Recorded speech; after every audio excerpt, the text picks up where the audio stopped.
Welcome back to another episode of the Experts in Fire podcast. I'm your host, Mike Vennard, and with us today is Mr. Lance Mark. Today's episode is Frequently Asked Fire Questions. Let's get into it.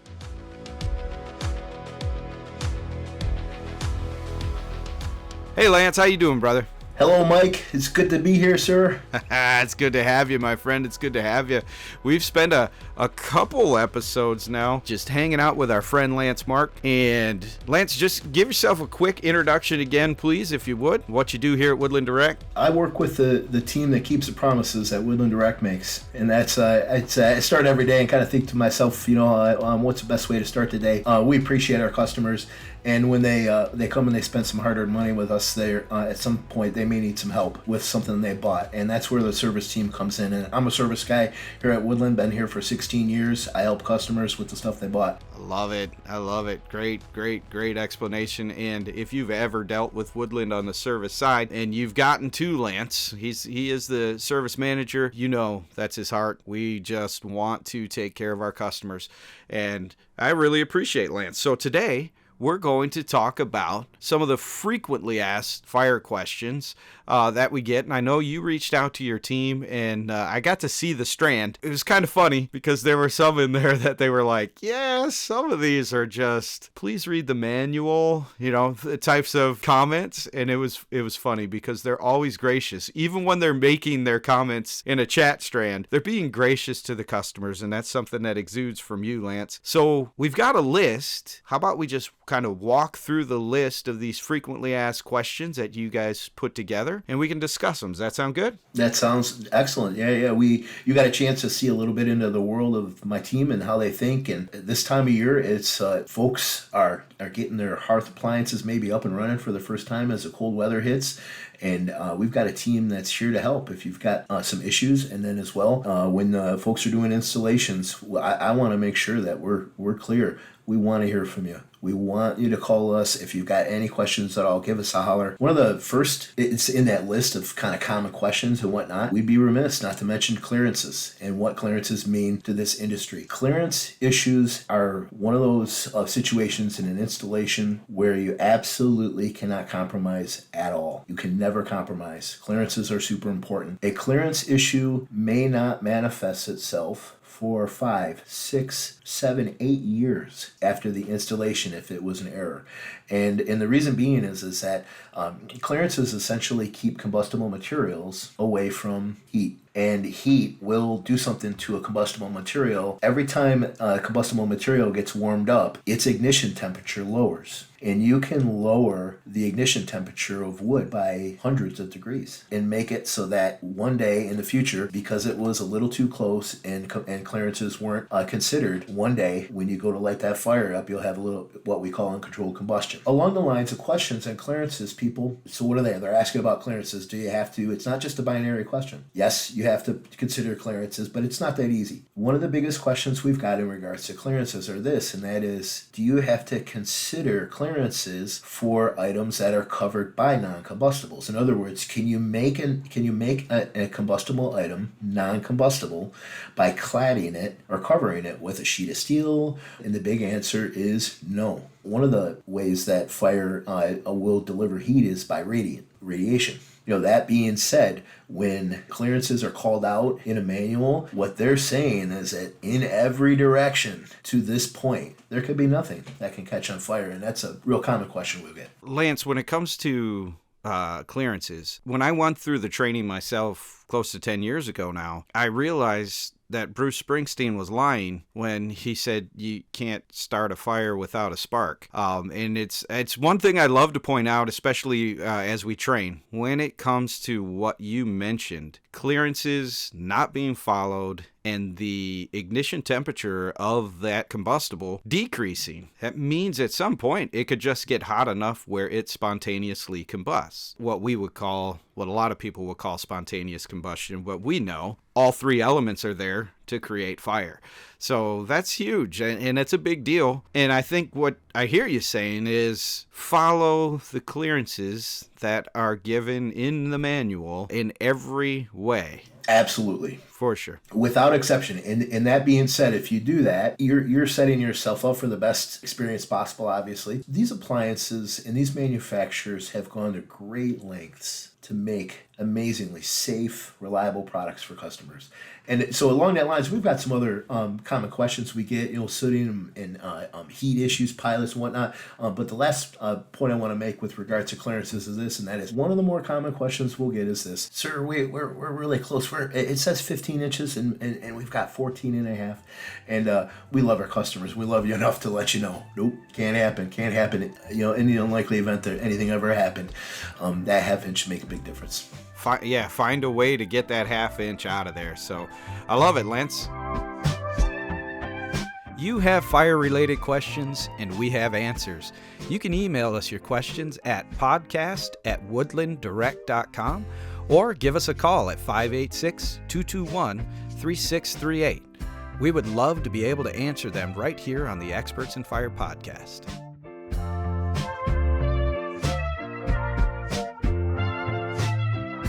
All right, so what's number 2 on our list? So we'll get a lot of questions on sooting. And sooting essentially is this. This is, think of kind of a Coke can, cold out of the fridge, and it starts to kind of sweat on the outside, and that's because there are materials in the air that like to kind of cling onto the surface, and it'll start to accumulate. Now, in an appliance, there's somewhat of a similar situation going on. You've got logs or hard materials in there that are cooler. And initially, as they're cooler and fuel and air start to pass over, those will start to want to grab onto a little bit of that fuel. And that is essentially kind of sooting 101. That's why I think soot. Soot is essentially incomplete combustion. You've got a fuel that's kind of loaded with carbon, and if not all that carbon gets combined with oxygen to form carbon dioxide, it'll just start to kind of gather on the surface of a cool material in that fireplace, like a log that's been sitting at room temperature for a little bit, or the sides of the inside of a fireplace. And so this is an important point. Sooting happens. There's really no way to completely eliminate some sooting. There are some appliances where if there's sooting, absolutely should not be happening. An example is vent-free appliances. There should be very little flame impingement. You'll have very little contact of the flames with any surface at all. Those flames are usually kind of independent and dancing all alone by themselves. So what I hear you saying, Lance, is number 1, soot happens. That's my joke for the day. On top of that, each scenario has a different potential to it. So you brought up vent-free. Vent-free is designed so that sooting won't happen because we want to make sure it's burning pure. You also mentioned regular vented log sets. In terms of a vented log set, if sooting happens, is there anything you can do for it? You can reposition your logs to try to reduce flame impingement. However, what a lot of folks are looking for, I'm talking about end users, the people that are enjoying the products we sell, they want a log set that gives the illusion of being realistic. And to have flames that aren't really kind of wrapping around those logs, sometimes you have to make a little trade-off. If you want to move them away and reduce the impingement somewhat, you can reduce it in that way. If you get a little bit of soot built up on a log and you'd like to just make it look a little better, take an old stiff paintbrush, one that you didn't clean like you should have when you got done painting, and that boot's all hardened up with paint, and that's a perfect candidate for lightly brushing off some soot. But those logs, they're inert, and a big concern we have when folks call about sooting is they think, my logs are burning. I can assure you there's absolutely not possible that a log could burn, and here's why. Those things sit in a kiln at like 18,000 jillion degrees for like 2 weeks. We've seen how our partners make those, right, Mike? Yes. They're completely inert. The paint, everything about them are inert, and what that means is that they can't chemically react. They can't burn. It would literally have to be thousands of degrees in that fireplace in order to get one of those logs to burn. What you're seeing is just a buildup of some carbon on the outside of it. It's on the surface only. Great example you use too. I've never thought of that example, but the Coke can when you pull it out of the fridge with the water droplets on the outside. You good at this, Lance. All right, so the next one we had on the list was, why am I not getting heat from my vented logs? We work with a few different animals here. We do direct vent units here. We do vent-free units, and we do vented units. And they all have a purpose, and they all have pros and cons to them. And you want to put a gas log set in your fireplace, and you talk to somebody here at Woodland Direct, one of the first things they're probably going to suggest or ask you is are you open to a vent-free log set? A set that burns super clean, 99.9999% clean. It produces a little water vapor and CO2, but a vent-free unit is not as nice looking as a vented gas log set. Now, with a fire like that, the trade-off is you got to vent it, and in other words, it'd be just like a standard old masonry brick and mortar fireplace. Even though you can't see the byproducts of a vented gas log set, there are going to be some dangerous byproducts in a vented set, which is why you got to open it up and get that thing vented. Now, when you create a big, beautiful flame like that, is you're creating, you put like a little bit of an engine. You're creating some buoyant, heated air that's escaping from your firebox, and it's going straight up your chimney. Now that's got to be replaced with something, right? And it's replaced with the air in your house. The makeup air from your house heads up that chimney as well. A vented log set, you don't want that for heat. You'd want something like a vented unit for heat. You might get a nice warm glow from it, and you absolutely want to resist the temptation to close the damper and trap that heat, because that's not safe. That's not good. Yeah, don't do that. Yeah, absolutely, yep. Don't do that. No, I agree, Lance. It is it's one of those things where people think they're going to flip the fire on and it's going to heat the room on a vented log set, and it's not. You can stand close to it and that heat's going to radiate and glow to you, and I would suppose over an elongated period of time you're going to gain some heat into the space itself. Yes, sir. Your logs are going to heat up. The inner walls of the fireplace are going to start to heat up. That will begin to radiate heat into the room, and yeah, you'll get a nice glow from it, but we want to make sure that we're careful with folks in their expectations and what they're hoping we can do with them, because we know a lot about these products and we know what they can do. Get a little bit of a glow, and it can take the edge off a little bit, but that's not really what they're intended for. They're for ambience and looks. So we've talked about clearances, we've talked about logs sooting and what I can do with that. We talked about getting heat, or can I get heat from my vented logs, and we kind of spoke to a bunch of different arenas there. If you do want heat, what you should be going after. Here's a very common one, especially this time of year. Why won't my pilot stay lit? We'll get this question quite a bit this time of year. What I want to encourage folks is just that first time, give it some time. You've got fuel that needs to travel through a very, very thin, small little pilot tube. We want to make sure that as it wasn't sitting from not being used, that we might not need to recharge and get the gas line in. So the best way to go at a pilot that won't light up is to give it a bunch of tries with some brakes. Try to get that pilot going, open up that pilot tube, try to get some fuel flowing through there, give it a shot, and then step away. Give it a break, give it 20 minutes. What you're doing is this, and that is all of the entire world is always looking to try to level itself out, including the inside of your gas lines. And when you try to push some fuel through there, give it a little bit of break, give the inside of that gas system a chance to kind of get some equilibrium, and then try again. And essentially what you're doing is you're safely trying to bleed it out. And this is something folks should hear, along the lines of pilots. Once a year, get in there and clean it out. Little compressed air inside the pilot tube. Make sure the pilot's all clean. Make sure a spider hasn't made a little nest in there. That's a super common one.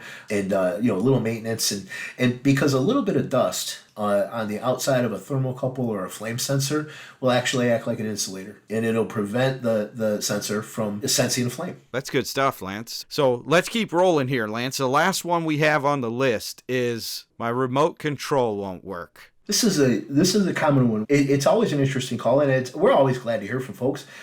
Folks want the convenience of a remote control, be able to kind of get things rolling, and then from a seat or across the room be able to just turn it on, turn it off, and we've got some great options, from real simple millivolt remote systems to some of the more sophisticated electronic systems. One of the biggest challenges or issues we have with remotes, as funny as it might sound, are batteries. It is I don't think it's super common for equipment to show up with bad batteries, but we have seen that. We've seen some situations where maybe a product had been sitting in a warehouse for a little bit, and when the batteries got there, they weren't good, and that fixed it. But really, annually, you should probably just change your batteries out.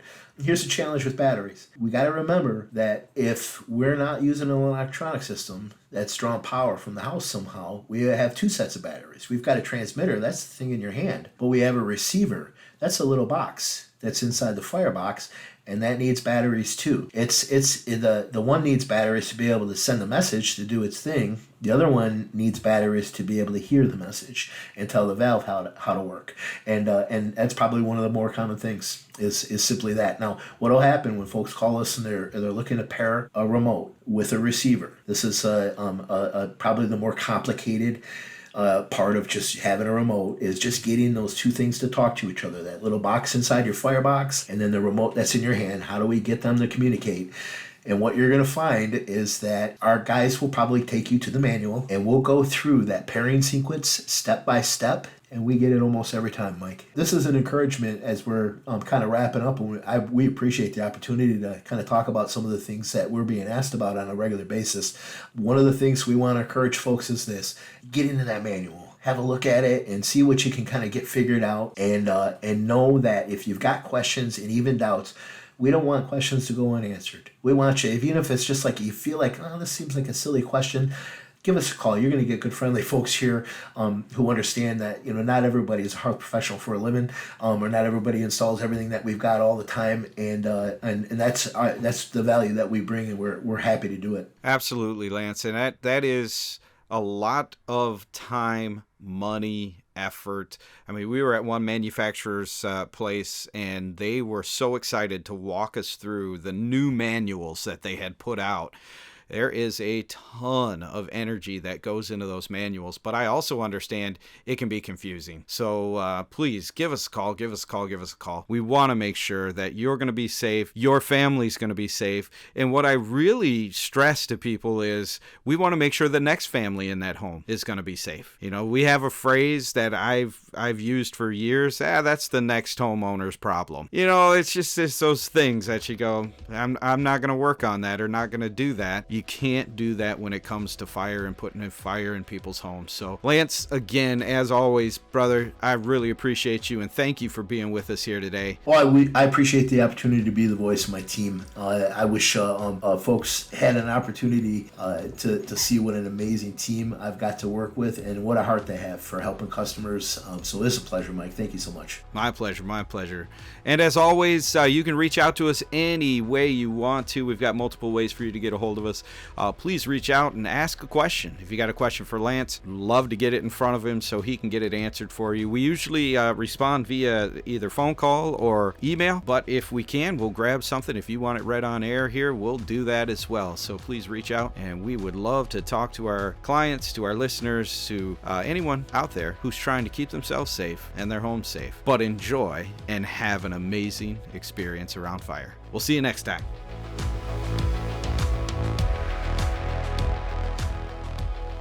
Join us next time for 2022 Fire in Review.